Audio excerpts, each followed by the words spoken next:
All right, welcome back everyone to our, I think now fourth session today with Michele Zanini, one of the authors of Humanocracy, an excellent book which I can highly recommend. I've read it, and everyone who buys that book actually gets access to an online course with Michele and Gary Hamel. And it's the online course is equally valuable, especially for those people like me who learn more through a visual way or through listening rather than reading by yourself. It has some exercises in it, etc. Now, Michele has been working at McKinsey for many years, then partnered with Gary, and I think you can introduce yourself a bit more properly. He and Gary are some of my personal heroes. I really love their thinking around leadership and management and the kind of examples that they provide and the kind of approach that they take. Michele, we're so happy to have you with us. I'll hand over to you for your presentation, and then we do the Q&A afterwards All together. right. Thank you for being Well, here. all right. Thank you, Sohrab, and thanks everyone for taking the time to be with us this afternoon. I know many of you are in Europe. Maybe this is the last thing you have before the weekend, so I'm gonna try to make this worth your while. And just by way of background, as Sohrab mentioned, I've been working with Gary for over a decade. I came to him via McKinsey. They wanted to Gary was collaborating with McKinsey 10 years ago. They wanted someone to go help him. I was always looking for things that are kind of interesting. This sounded really interesting, and the rest is history. We've been at it for a decade. Our passion is to create organizations that are much more capable than they typically are by leveraging the full potential of the people inside them, which is really what is the topic of the book that Sohrab mentioned, Humanocracy. So what I'd like to do in the time I have today with you is to share some ideas from the book and leave you with some practical notions for leveraging your organization's capabilities to their fullest extent, right? So it's a kind of a packed agenda, and we don't have a ton of time, so I'll try to move smartly through it, hitting the key points. So the first is, the case of humanocracy. Why do we need a radical change in how we organize, led, and manage? Then second, I'll share some insights we've distilled from organizations that have succeeded to become bureaucracy free. Third, I'll talk about the importance of injecting new principles, or a new management DNA, if you will, into our management model. And then the last thing is some practical tips on how do you go from here to there, like how do you start your own journey towards a humanocracy. So without further ado, let me dive in with motivation. Why should we care about busting bureaucracy and replacing it with something better? And, here we are in the midst of a pandemic, which in many ways represents the ultimate test of our organizational resilience. And it's an enormous challenge, to be sure, and not the only one we face. Things like climate change, inequality, geopolitical conflict, and so on, they're stretching organizations to the limit. And it's not only, thankfully, about threats, it's also about opportunities. There are lots of opportunities for innovation, whether it's in medicine, energy, connected devices, you name it. But on both sides, threats and opportunities, the future is less and less an extrapolation of the past. And as we face these unprecedented challenges and opportunities, we as a species, we think, need organizations that are unprecedented in their capabilities. And that's really why we wrote the book. The structures, the systems, and the processes that we use to accomplish our goals, management, in other words, is an important social technology. And we think it's desperately out of date. And the most glaring evidence that we need radical change is that organizations are struggling to keep up with increased turbulence. Now, you could argue, and some people might push back and say, COVID has shown that companies can respond quickly in a time of crisis. And that's true, right? Power, when there is a crisis, moves to the periphery. Stupid rules get ignored. Teams get empowered. But, tactical agility in a moment of extreme stress is not necessarily sustainable. There have been crises before, and typically power flows back to the big wigs at the center once the emergency is over. And B, it doesn't really have much to do with strategic agility. And let me just give you a couple of examples, literally from the last few months on how companies, miss the future in big ways. So the first is from Walmart, the giant US retailer. They obviously have a presence in Europe as well. They've just announced in the US a subscription service called Walmart Plus. So they announced this at the beginning of September. It's been active now for about a month and a half. And the idea is that you pay a fee every year, and then you get free delivery of online orders and other perks. And the response was to Amazon Prime, right? Now, I looked at when Amazon Prime was launched. This is an article from the New York Times. You might see there the little date, 2005. So that's 15 years ago, not 15 months, not 50 quarters, 15 years ago. All right. It took Walmart 15 years to come up with a service that is wildly popular with consumers as Amazon Prime is. And if that's not a glacial pace of response, I really don't know what is, right? Let me give you another story. And this is about Eric Yuan. He's a Chinese immigrant who came to the US and started his career as a software engineer with WebEx in 1997. Now, in 2007, WebEx was acquired by Cisco. And Eric worked his way up the hierarchy, the ranks, and he became the head of engineering for WebEx.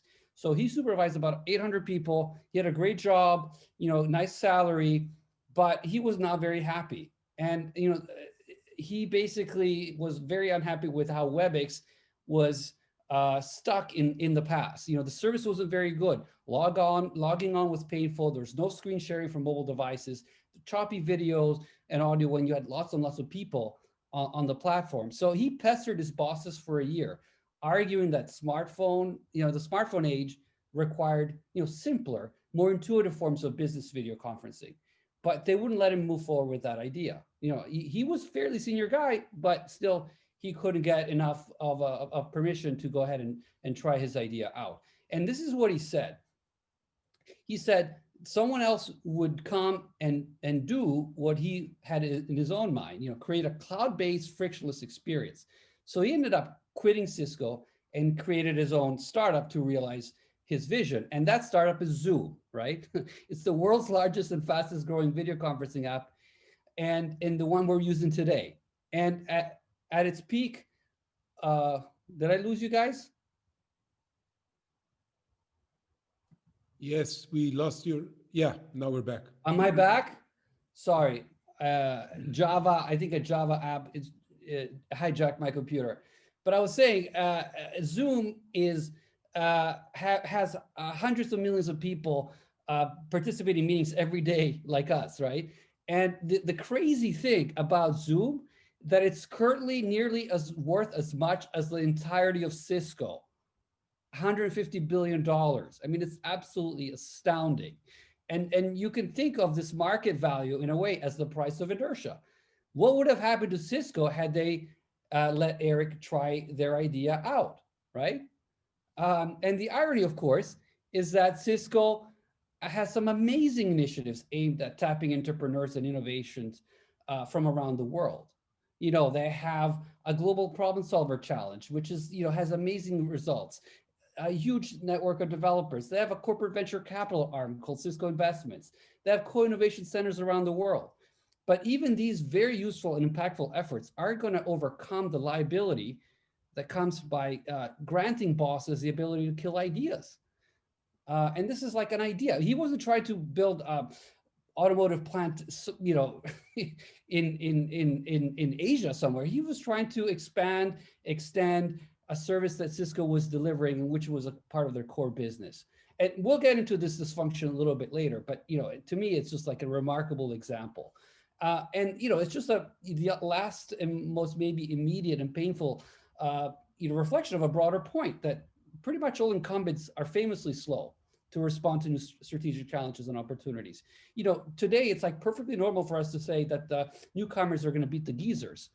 And we see this time and time again across multiple sectors and geographies.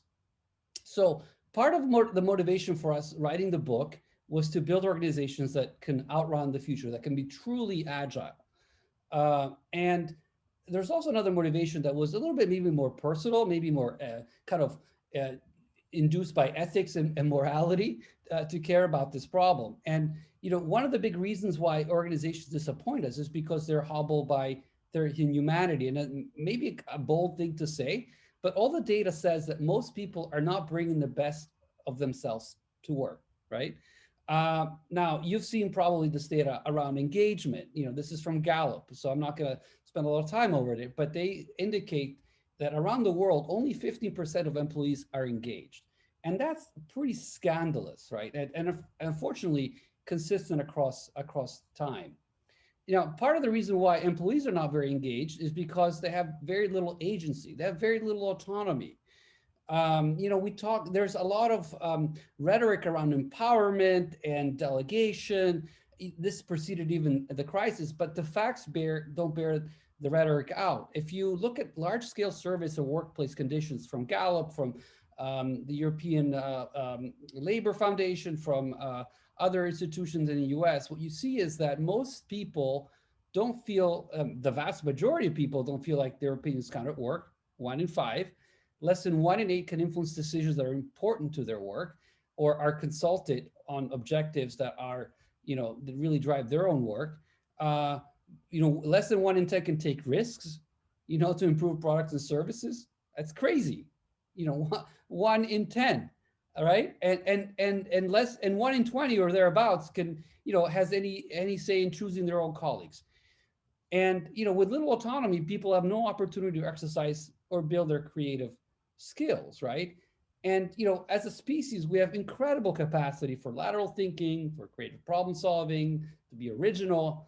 We have skills that machines won't have the ability to replicate anytime soon. And, a recent World Economic Forum report on the future of jobs, came out and said, these are the top 10 skills of the future, which, fair enough, like no issue there. The problem is our jobs are not designed to take advantage of these capabilities. Everybody talks about the skills gap as if it was like a supply problem, and it maybe is at some point, but there's a massive demand, side issue as well. Like we don't have organizations that can literally leverage these kinds of skills. And let me just give an example with originality. So as part of our book, we looked at data from the US labor statistics around the skill content of different jobs in the US economy. And the Bureau of Labor Statistics rates these jobs, the importance of particular skills from 0, not important, to 100, really important. So we looked at the importance of originality. And then we said, for each job, and then said, how many people work on those jobs? So you can then estimate how many people work in, in occupations that are more or less reliant on originality. And what you see is that over 70% of people employed in the US pre-pandemic, and probably it's even worse now because a lot of the people that were let go are in jobs that, are probably on the lower end of that, on that scale, are in jobs where originality isn't important, 100 million people or more. And this says very little about the people in those jobs and a lot about the tendency that we have, in traditional models to consider these people semi-programmable robots. And that's, frankly, scandalous. Another thing that is pretty depressing is that most people believe politics is a pretty important factor in determining whether you get ahead, right? And this is data that we ran from a survey with HBR. We have about 10,000 respondents. It's a survey, by the way, as Sohrab mentioned, that you could take if you go to our site and take the course. But we asked people how is politics, political behaviors, how much do they influence moving up the ladder? And you can see it. There's a steady relationship. Like the bigger the organization, the more politics is important. And you just imagine the megawatts of energy that go into winning zero-sum battles or promotion, moving up the ladder, instead of being focused on how to create real value. I mean, this is just another source of wasted human capacity. So none of this is okay. And, in our book and in our work, we're setting out to change this, but it really shouldn't be surprising either, right? Writing more than 100 years ago, Max Weber said that bureaucracy is perfected to the extent it's dehumanized. And by that measure, we've done pretty well, right? So in its search for discipline and reliability, which are worthy attributes, and we'll talk about how you can get those without the cost of bureaucracy. But as it searched for discipline and reliability, bureaucracy stripped meaning, judgment, from work, right? And so bureaucracy left very little place for those things that make us human. The artistry, the love, the intuition, the passion. And, bureaucracy might sound like an old-fashioned term, a little bit like horsepower, but it does remain the standard operating system for most organizations around the world. You can briefly look at these traits and then ask yourself, how many of these apply to your organization, right? I think it's probably most of them, if not all, for most people working in large organizations. And bureaucracy made sense 100 years ago when the fundamental challenge was to employ illiterate workers to churn out products efficiently at scale. But we now live in a completely different world. And the foundations of management have remained cemented in this kind of thinking and these kinds of practices. Now, people have talked about the impending doom, demise of bureaucracy for a long time. This is a quote from Peter Drucker, the famous management guru. He predicted that we'd end up with organizations that are far less reliant on managers and top-down rules. And his logic was simple. Information technology would enable us to coordinate one another and serve the customer without a lot of managerial oversight. And that makes total sense. But, while Drucker was right about a lot of things, and I wish he were right about this particular prediction, he unfortunately was not. A lot of evidence suggests that bureaucracy is in rude health. Take, for instance, the number of people who are in management and staff function roles. In the US, these occupations have been growing twice as fast as employment overall. And then if you count on top of that, people that are not working in management, but who are saddled with bureaucratic mandates, complying with rules, policies, and procedures, filling out forms, and so on, we calculated that equates to about 30% of the US workforce. And, how much of that work is productive and useful? We're not very optimistic. So our organizations still maintain a caste systems of thinkers and doers, and where an amazing amount of people basically put their brains on ice, right? And it doesn't have to be this way. When we look around the world, we have the qualities we need, people that we meet and, accounts you read in the paper, people are amazingly resilient. They rise up to the challenge. Think about all the rapid problem solving that happen around, dealing with patients that have COVID, from nursing staff, from frontline medical teams. They created all sorts of ways to treat patients, learning from each other, very quickly. People are really creative. Over 1,300 new apps are posted on Google Play every day, in addition to the 3 million that are already there, and 3 million blogs that created every day on WordPress. So, and we take risks. We try new things, right? That drive our interests, our passion. But our organizations lack these capabilities. So we're left with organizations that are nowhere near as adaptable, innovative, and passion-filled as the people that work inside them. And we think this is a big problem economically and morally, and we need something better. And our word for this something better, this alternative, is humanocracy. And we wanted to come up with a term that was different from the dominant paradigm of bureaucracy. Bureaucracy is a French term originally. It means rule by desks. That is, power is attached to positions. And we wanted to focus on building organizations that are not about maximizing compliance, but rather maximizing contributions. So, that's why, a little bit on why we need to change. Now you might ask, is there an alternative? And thankfully the answer is yes. So let me just dive in quickly in a few examples. So, Gary and I have spent the last decade looking and identifying the post-bureaucratic vanguard, which includes tens of companies spanning multiple industries and geographies. And let me just give you a very quick thumbnail view of a couple of these. Okay, let me just, something happened to my slides, but let me just maybe go here. Sorry, guys. The three companies I wanted, and the shading here is a little off, so I apologize. But the three companies I wanted to mention to you are Haier, Nucor, and Handelsbanken. So Haier is the largest appliance maker in the world. They're based in Qingdao, China, and they have been remarkably profitable and rapidly growing over the last 20 years. And the success of their model lies on creating a highly decentralized, disaggregated organization where people work in micro enterprises, as they're called, And these micro enterprises, and there are about 4,000 of them in China, working, focused on the Chinese market, contract with each other. So some are focused on developing products for the customer, others are developing and manufacturing those products, others are instead focused on delivering them to the customer.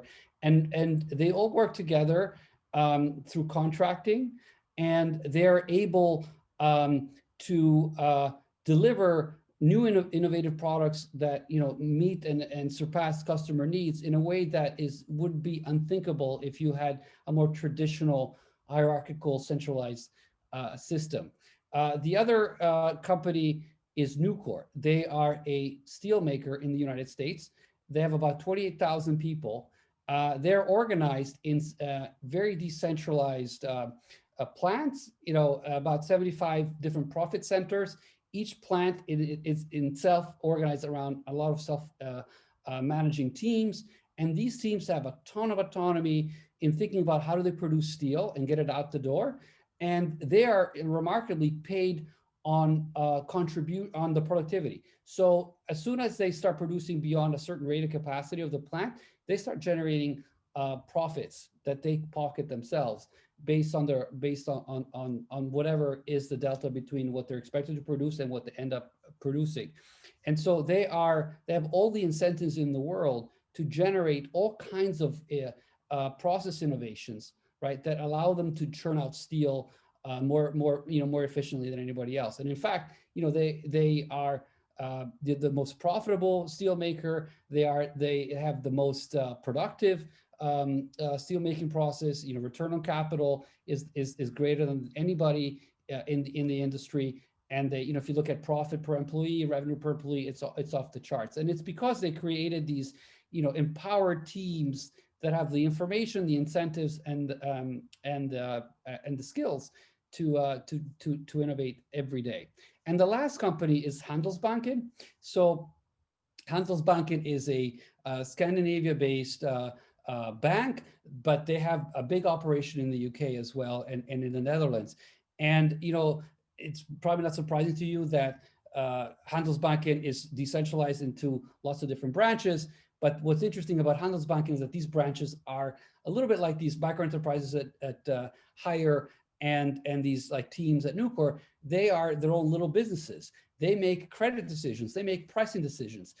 They don't, typically banks have branches which are essentially sales and distribution centers. In the case of Handelsbanken, they are the business units, and they live with the consequences of decisions. So if they decide to extend a loan and the loan is goes into default or is in arrears, it's up to them to sort that out. And if the loan essentially defaults, it hits their profit and loss statement. They have basically a branch level P&Ls, which is remarkably unusual in banking. Typically, banking is incredibly centralized and profits really get aggregated. Profits and losses get aggregated at the very top of the house. And, all these companies have very few managers. They have very few layers. They're incredibly disaggregated. And, despite the fact that they're disaggregated, they're also incredibly collaborative. Like they are able to, thread the needle. So they have decentralization, but at the same time they have collaboration. So you get the advantages of a startup, right? So entrepreneurial energy, autonomy, and upside without without giving up the benefits of scale and scope. So at Hire, micro enterprises from different product areas collaborate in what are called ecosystem communities. So for instance, there's a community called Internet of Food, which includes micro enterprises that are focused on refrigeration, on cooking, and small appliances. So they're all like different businesses, but they're part of the kitchen. So they need to work together, right, for the customer. And so these micro enterprises share technology as well as millions of users and hundreds of partners, including online shopping sites and food suppliers. At Nucor, these team members that work in different parts of the company make thousands of what they call best marking trips to sister plants every year. So during these visits, colleagues share operational expertise and tackle common problems. Let's say they want try a new production process. They know that someone in a different plant has done it before. They said, come and visit, spend 3-4 days with us. Let us know how you did that. Some of these visits are a couple of days. Some of them are actually much longer. But that, there's this lateral fabric that connects all these teams together and allows, you to have independence without and autonomy without the need to reinvent the wheel. And that Handelsbanken, the capacity to collaborate rests on a foundation of transparency. So they have, everybody can see how everybody else is doing. Total transparency in terms of how branches are performing around, cost income ratio, loan quality, total profit, profit per employee. So this transparency makes it easy to see branches that are doing really well. And then, if you're not doing as well as other branches, you're going to pick up the phone and ask them, what are you doing? What can I learn from how you operate? So those are just some of the practices that make these companies, stand out. And when we look beyond these three companies and the broader post-bureaucratic vanguard, we get a glimpse for a set of practices that stand in stark contrast with the bureaucratic status quo. And you can get a glimpse here of some of the critical practices around in some of these we talked about before, small units, few layers, a lot of experimentation going on all the time. Everybody thinking like an owner, compensation that has to do more with impact than it has to do with your position, and so on. Now, we say humanocracy, and you might say, well, is that like holocracy, or is that like one of these scaling agile frameworks that has a lot of specific practices that are very detailed and standardized? And that's not the case. So the thread that connects all these organizations is more about how they think than what they do, right? So there are some commonalities at a high level, like at this level, but the way that they operate, it actually differs. And when we think that's an important part of the answer, right? And so let me say more about this. As we studied these organizations, we asked ourselves, Gary and I, how do they end up with these radical practices? And what you find out as you learn from them is that all these companies started with some very deep principles, very deep ways of thinking that are unconventional in the corporate world. And this makes sense, right? Because in any endeavor, you reach a point where you can't solve new problems with old principles. Truly novel problems, like building a human-centric organization, can't be solved with an old principle. It's like saying, people in the 18th century who were championing self-government, they had to challenge the divine right of kings, and create a new set of pro-democracy principles like universal suffrage, freedom of the press, religious liberty, judicial review, right? Similarly, the principles of bureaucracy, stratification, standardization, specialization, and so on, they were great at solving the problem of efficiency at scale and compliance. They have no help at all when it comes to solving problems like innovation at scale, resilience at scale, engagement at scale. In fact, they work to your disadvantage. Yet most of our energy, when we look at these companies and we're trying to seek the future, is spent on processes and practices, benchmarking, consulting, and so on. Now, this is a crowd that is interested in Agile. So I'm sure you're all familiar with the Spotify model, right? We all have to copy them and do what they do. And if we just, call ourselves product owners, chapter leads, tribes, and so on, magic will happen, right? But we know that that's not the case. Just grafting a few management practices and processes on bureaucratic rootstock means that you're not likely to bear fruit, right? Instead, we need to go to first principles if we want to build organizations that are fundamentally more capable than the ones we have today. So, the goal of humanocracy is to maximize contribution. So what kind of principles would you start with if you wanted to build an organization that inspires people to give their very best? And our research suggests that 7 principles are key. I'm going to go through these really fast, but we devote a whole chapter on each of these in our book, so you'll find more there. The first is ownership. You have to create organizations where every team member has the autonomy and upside to think and act like an entrepreneur, like the teams at Nucor, the branches at Handelsbanken or the micro enterprises at Hire. The second is meritocracy. We think we need to replace a formal hierarchy with hierarchies of competence that correlate influence with value added. Formal hierarchies are not good at matching talent to tasks.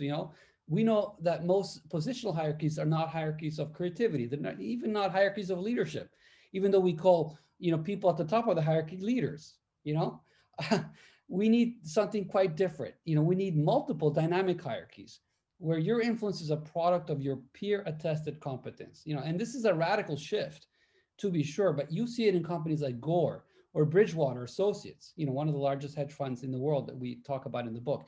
And let me be clear, we're not saying you don't need hierarchy. We just say you need to reimagine hierarchy. It's a hierarchy that, as I said, is dynamic, where influence waxes and wanes based on your value added and not like based on like what position you hold, your title. That makes no sense. Another principle is markets. Markets are much better at allocating resources than hierarchies, which is why the New York Stock Exchange has outperformed any company on the New York Stock Exchange for the last 50 years. And, economists have wrongly divided the world into firms and markets.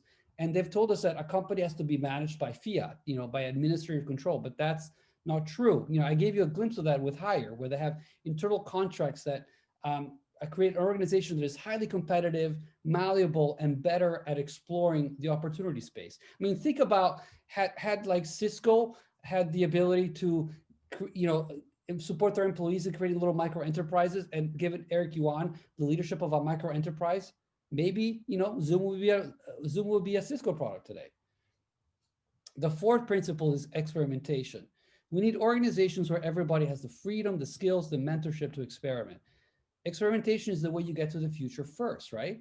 It's why Jeff Bezos thinks of Amazon as the world's largest laboratory. But most organizations, you don't have the freedom to do experiments. You don't have the resources. You don't have the mentorship. And, and without that, it's hard for an organization to reinvent itself. Community is equally important. We do our best work, all of us, when we're not just sitting alone by ourselves, but rather when we feel part of a trust-based community. It's hard to do now during the times of COVID, but when we draw from emotional support, from the network around us. And, communities foster a level of commitment and collaboration that it's really hard to replicate it without them. And it's, why companies like Nucor, and Southwest Airlines, the most profitable airline before COVID, and probably the least unprofitable airline during COVID in the US, think of themselves as a community, as a family.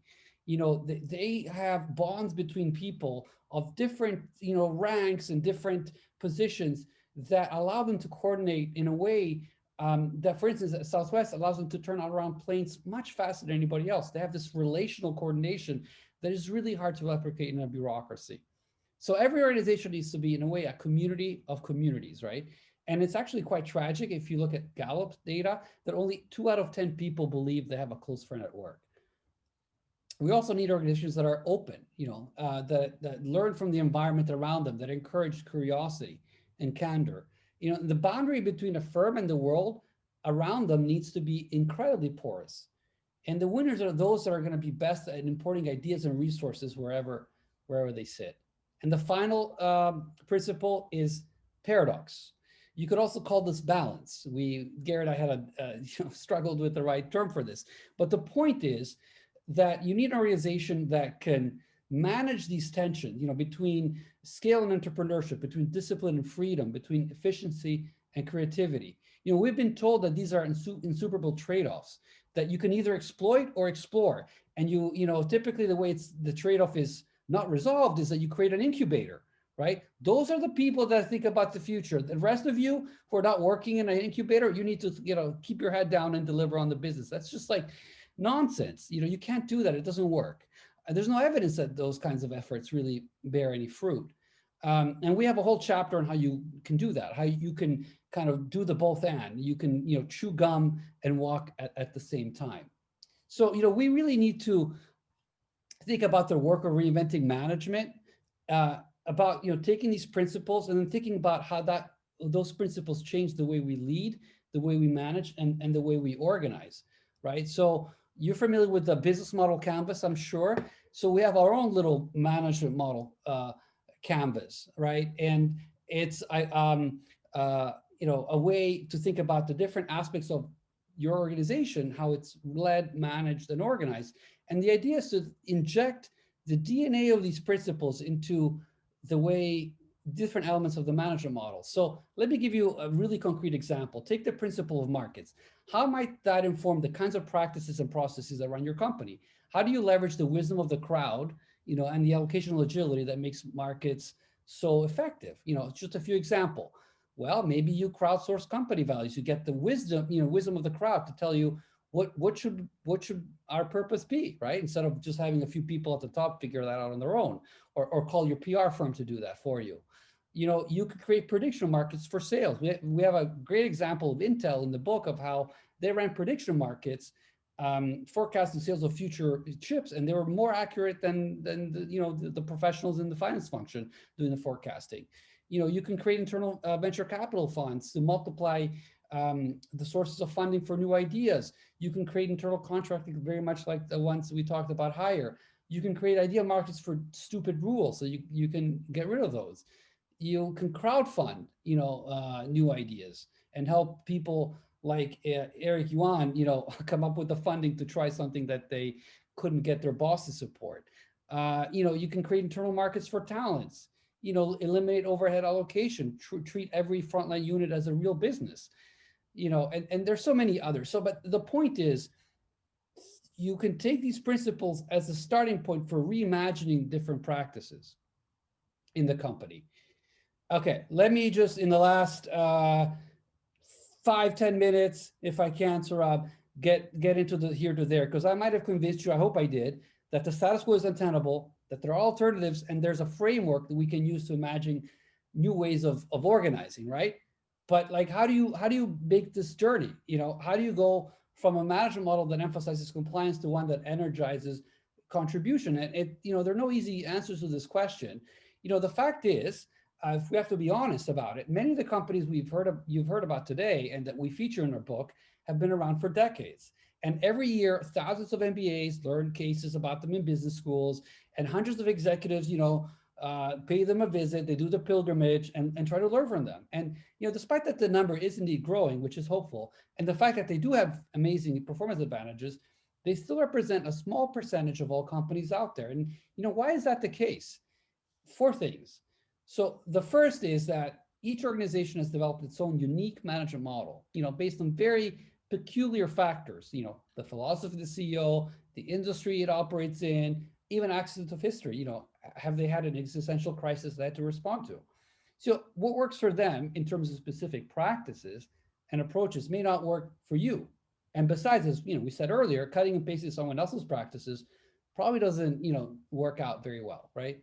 Second is that, there is resistance for those who have done well by bureaucracy. Anyone who spent years moving up the pyramid is unlikely to be very happy about a radical rule change. I don't know if we put this in the book, but Gary and I were joking. It's almost like telling LeBron James, the power forward of the LA Lakers, hey, LeBron, you're great at basketball, but now we want you to play volleyball, right? Not going to go well. He's probably going to punch you into the bleachers. So, and that's true for a lot of people who are like, EVPs, CEOs, and others. They're just like, life is good if you're them. Why would you want to change? The third is that it's probably not very clear how to go from here to there. Some of these companies have evolved their model over several years, trial and error. Where do you begin? How do you sequence change? And then the last one is that, radical change, the kind of change that we are calling for is radical. And people think, well, if you have radical change, you're going to have chaos. And, if we try these things out, we're going to distract the organizations and force it to drop the ball on like operational efficiency and other performance. So these are very serious challenges. But our experience with companies that have embarked on this journey, that didn't start that way. And we have a good example of that in the book, Michelin. I don't have time to talk about it today. There are others like GE Appliances that have made this kind of transition. Is that, what they've done is take the tenets of traditional change programs and then do the opposite, right? So traditional approaches to change, which are very top-down, formulaic, and so on, are inadequate. They're slow, they're incremental, they're clumsy. You know, it might work for an ERP implementation, but not if you want to change the DNA of your organization. So if you want to change a lasting shift in management models, you need an approach that is revolutionary, right? It's unique. It creates a hard to replicate management model.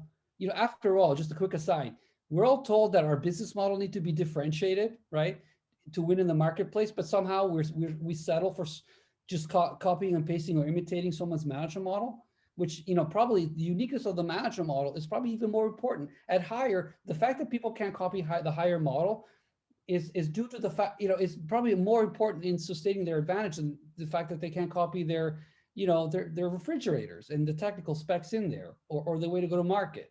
So why should you settle for someone else's model? You know, you also need a change approach that is prudent. Like, so you want to be radical but practical in radical in aspirations but practical in execution. You need it to be politically robust. You need to redefine the interests of the powerful, frame the change not as a zero-sum game, but a win-win proposition, and finally something that is genuinely embraced by everyone. So, as I said, not change management. You know, change management, the dominant paradigm is like, it's like an engineering problem. It's like building a bridge, something that is initiated and designed by the experts at the top, with most people executing a plan with, you know, means and ends that are highly prescribed and with a clear beginning and end. And we think we should stop talking about change management and focus on hacking management. And, you know, and by hacking, we don't mean those people that steal your credit card data, right? But those who post amazing bits of code on GitHub. You know, hackers don't want to be asked, and they certainly don't wait to be asked. They don't think, oh, that's someone else's problem. They take the initiative. They act as if they have permission, whether they do or not. And they tackle difficult problems together in a community of passion without a lot of top-down direction. You know, the term hacker first came to prominence in the 1990s as a label for rebel coders who were committed to, you know, undermining Microsoft's monopoly power. And Linus Torvalds, you know, the most famous hacker, released the first version of Linux in 1991. And he said, help me make it better. You know, he invited other hackers to do that. And now Linux encompasses more than 26 million lines of code, assembled by more than 16,000 contributors. And here's an interesting quote from Linus. He said, don't make the mistake of thinking that you can design something better that what you can get from a massively parallel trial and error a process with feedback cycle. That's giving your intelligence too much credit, right? So what he's saying is that to solve a complex problem, you need to syndicate the problem solving to a large group of people who search for the best solutions and then sync with each other to find out what's most effective, and that propagates. And we think you got to take the same approach for changing our organizations. You know, everyone needs to see himself or herself as a potential change leader. You know, the task of rewriting the management code base, after all, management, as I said, is a social technology, you know, needs to be disaggregated, and small teams should be empowered to work and innovate on the individual components. And we call these like management hacks. And, you know, if you want to build an empowered culture, you need a process that mirrors those values. You need a distributed cellular approach. You know, the way you bring down bureaucracy isn't with a giant reorg, but a big swarm of hacks. So I actually have, Sohrab, I know I'm out of time. If we want to leave time It's for fine. Q&A. It's fine. In the book, we have examples. I'm going to fly through this of how you do this, and an example of a company, Adidas, where, you know, we help them think about how do we make the management model, you know, pro innovation. We invited 3,000 people to hack the management model. You know, there's a process over several weeks where we gave them some inspiration. We asked them to come up with the kinds of hacks that I talked about earlier. These at the beginning were nothing more than little like bits of ideas. But then we asked them, okay, turn your idea into an experiment. Like just, you know, like lean startup for management. Like, yeah, it's not just about prototyping products or service, it's about prototyping management practices. And that's what we did. We, you know, and the cool thing about the way we did this is that the crowd was not only driving the problem solving, but also the filtering. And so they are the ones, through peer review and feedback, they elevated a certain number of ideas, I think 16 ideas pioneered by different teams. And then these ideas were then turned into experiments that were cheap and easy. You know, 30 days, no more than $30,000. And they generated some amazing ideas. The one I'm showing you now is from Indiegogo, which is a crowdfunding platform that they started, in a small part of the company, and now it has scaled to be a much bigger deal. And so the idea is that you can start very easily and then create this momentum for change, and this portfolio of experiments that then you run. And our vision is that the process that you need to think about is one that generates a ton of ideas, but at the same time converges on the ones that really matter. So you diverge and then you converge, and you get the crowd to help you do that. It's deeply experimental. It's the crowd that decides, right, what goes forward. It's open to a bunch of different voices, and it's ongoing. And the piece about ongoing is a pretty important one. You're never done. And so our vision, as you migrate from bureaucracy, bottom left, to humanocracy, top right, is not with a giant, one-time reset, but rather a journey like that, where you have lots of different experiments which get validated and then get adapted into the company. So by the time you get to the, to the humanocracy bit, it's almost like, there's been a transformation, but it's been very, very gradual. It's almost like going from, caterpillar to butterfly, right? So let me just stop there. As Sohrab said, if you have the book and you want to learn more, we have a course that gets into a lot of details and video lectures and interviews and so on. And here's the detail of how you can find it and how you can find me on Twitter. So with that, sorry I ran over, Sohrab, a little bit, but if we have any time for questions, I'd love to stay on and have a discussion with the folks on the Zoom call. Yeah, we absolutely do that. So first of all, Michele, thank you so much. No problem that you ran a bit over time. And would you mind unsharing your screen so that people can see you then larger? Okay, yeah. I thought I had done that, but let me see. Maybe. Let me see if I can do that. I can do it for you. So okay. Oh, yeah. Okay. Yeah, I'm not sharing anymore, I don't think. No, not anymore. Okay, cool. All right. So there are a few questions in the chat, and we have around 6 minutes of time. So the first one came from Jean-Yves, and he was asking, do you think that the business is moving towards networks of small businesses, which is different than Uberization, in his humble opinion? And I already started to answer his question, bringing in Hire, and you has also mentioned a bit about Hire.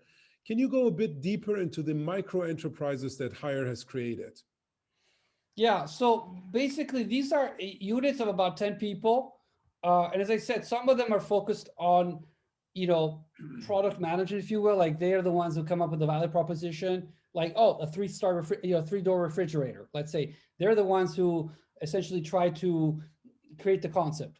But then they need to rely on product designers, they need to rely on factories, they need to rely on distributors, and all of those are little micro enterprises as well. And they basically need to come together and figure out how do we work and bring this network of micro enterprises so that the product goes out to the market and to the customer. And so they have contracting that, it's fairly streamlined. They have ways to make this really straightforward. We get into this a little bit in the book. The two important things, three important things are, A, they have they have multiple providers. So no one has monopoly. So there's no monopoly in finance, in production, in design. You can choose different, you get different bids, right? So everybody, even the back office functions, are on their toes because they know if they don't generate enough demand, they're toast, right? Which is very different from your typical company where, like, there's only one HR department, there's only one factory, So that's one thing that is important. The second thing that is important is that all these different micro enterprises that are stitched together in this network, they all share on the profits of that venture. So if you're in a factory, part of your compensation has to do with you're delivering the refrigerator the way it was spec'd, but partly is how much is the refrigerator, how well does it do in the market. So typically, like your factory doesn't give a crap about like whether the refrigerator does well or not. They did it, they get paid for their work. At Hire, no, like you're on the whole. You have skin in the game for the ultimate success of the product you make, even if you're like in the very back of the kind of value chain. And then the last thing I should say about about these micro enterprises is that not only do the micro enterprises have skin in the game, but individuals have as well. And they co-invest in their business. They put their own equity, and some of it is actual real money. And some of these micro enterprises end up IPOing, and people become millionaires, and they're still partly owned by hire. But often they're owned by employees. Sometimes they're owned by VCs. It's kind of an amazing system of trying to, as I said, to create entrepreneurship, but still with the massive scale of a large company, right? It's entrepreneurship at scale. Yeah, and I think one of the fitting quotes here is from Jean Roumin, the CEO of Hire, where he says, "It's not our job is not to manage people; it's to make everyone become entrepreneurs." Yeah, right? and the CEOs interesting everywhere, thing, right? Yeah, and the interesting thing is, he also says everybody reports to the customer. So we don't need org charts. We need a lot of management layers because the boss is the customer. And you hear that sometimes, and it's kind of BS. But in their case, it's true because if you don't, like as I said, if you're in a factory job and your product you make doesn't work or doesn't do well in the market, like you don't get paid. So like you don't need to have someone tell you what to do. You have all the incentives in the world to do the best you can. Yeah, really powerful. Thank you. Now, Michele, one more question from Georgi. He had basically, I think, put the question in the chat before you even started. It was, "Hi, Michele, zero bureaucracy. Okay, but what can we do if audit investigates standard operating procedures?" Well, so it's amazing. So the two very good examples are where compliance is really important are Nucor and Handelsbanken I talked about before. At Handelsbanken, their risk management function is like tiny. And the reason for that is because, as I said before, the branches live with the consequences of their decision. So the last thing they want to do is make stupid decisions. And so if you basically localize the consequences of decision-making, along with the authority for decision-making at local level, you don't need a big central compliance function, right? People are going to do the right thing because, their incentives are completely aligned with the success of the business. In the case of Nucor, very interesting. They have the best safety record in the industry. They don't have a compliance or safety function. They don't. And one of the things they do instead is they have peer audits. So instead of having an audit function that goes down and inspects the plants for whether they're safe or not, and procedurally they've done everything they needed to do, they have plants audit each other. So again, it's back to this peer regulation. You can get control. The reason, you can get control in ways. We talk about separating the what from the how. You want control. How you get control can be very, very different. You can have it top down through rules, or you can have it through peer regulation and incentives, right? Incredible. Michele, we're out of our time. The time box has ended. Thank you so much for taking the time, the energy for both writing the book and then ultimately coming here to our Agile 100 online conference. To everyone out there, I can highly recommend the book and the online course, and I'm sure you will get so many more insights from there. Michele, one more time, thank you so much. Thank you, everyone, and have a great weekend.